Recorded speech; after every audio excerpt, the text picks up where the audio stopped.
وہابی کا ذبح کیا ہوا کھانا درست ہے، جائز ہے؟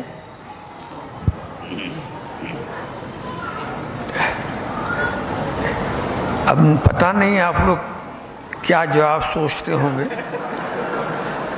اب خطرناک کوئی جواب آنے والا، خطرناک کوئی جواب آنے والا.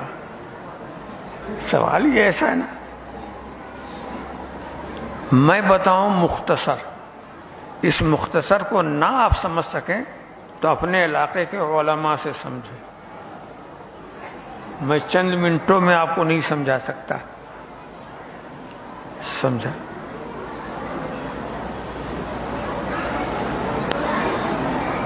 ذبیحہ جو حرام ہے وہ کسی کافر کا ذبیحہ،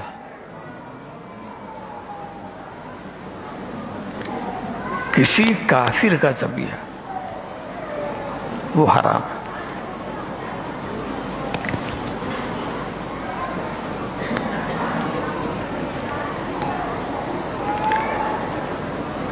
گمراہ بہت سے ہیں، گمراہوں کی لسٹ بناؤ تو بڑی لمبی چوڑی ہوگی.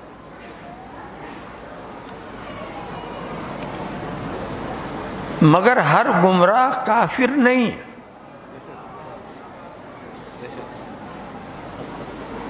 ہر گمراہ کافر نہیں، جب تک کہ اس کی گمراہی کفر تک نہ پہنچ جائے.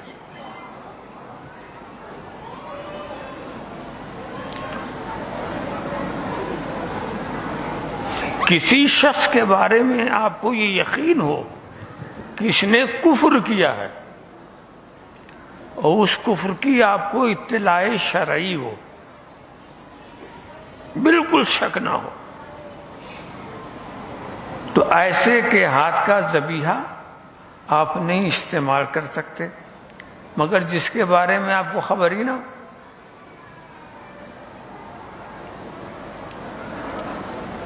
جب خبر ہی نہیں ہو تو اس کو آپ کافر نہیں کہہ سکتے، اور جب کافر نہیں کہہ سکتے تو مسلمان کہنا پڑے گا.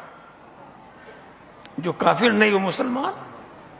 اب جب مسلمان ہے تو اس کا ذبیحہ بھی ٹھیک ہے. تو یہ سب چیزیں بہت باریکی سے سمجھنے کی ہوتی ہیں. کسی پر ایسے الزام لگا دے کر کوئی حکم نہیں دیا جا سکتا.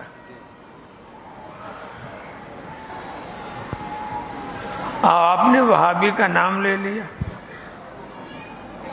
وہابی ایک گمراہ جماعت ہے، اس کی گمراہی میں کوئی شک نہیں. اس کی گمراہی میں، مگر ان وہابیوں کے اندر کون درجے کفر تک پہنچا، ہمارے جلیل القدر علماء جب انہوں نے پہچان کرائی تو صرف 5 ہیں. درجے کفر تک پہنچنے والے 5 ہیں، اور ان کا کفر ان کی کتابوں میں لکھا ہوا، ان کی کتاب مشہور ہے. وہ 5 ہیں. ان کی پیروی کرنے والے جو ان کے کفر کو نہیں جانتے وہ بھی کافر نہیں. کافر ہونے کے لیے ان کا کفر جاننا ضروری ہے. یہ 5 تو ہیں وہ جنہوں نے کفر کیا، اور میں سمجھتا ہوں 5000 5 لاکھ ہوں گے وہ جو ان کے پیچھے چل رہے ہیں، مگر وہ جانتے ہی نہیں کہ انہوں نے کیا کفر کیا. جب جانتے نہیں تو اس کا کچھ نہیں، وہ گمراہ رہیں گے.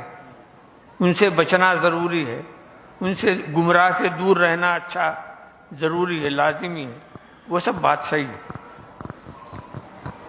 مگر شرعی مسئلہ اگر آپ پوچھتے ہیں کہ ان کے ہاتھ کا ذبیحہ کیسا ہے، تو اس کے لیے تو کفر کا قطعی علم ہونا چاہیے، اور جو کسی کو ہوتا نہیں ہے.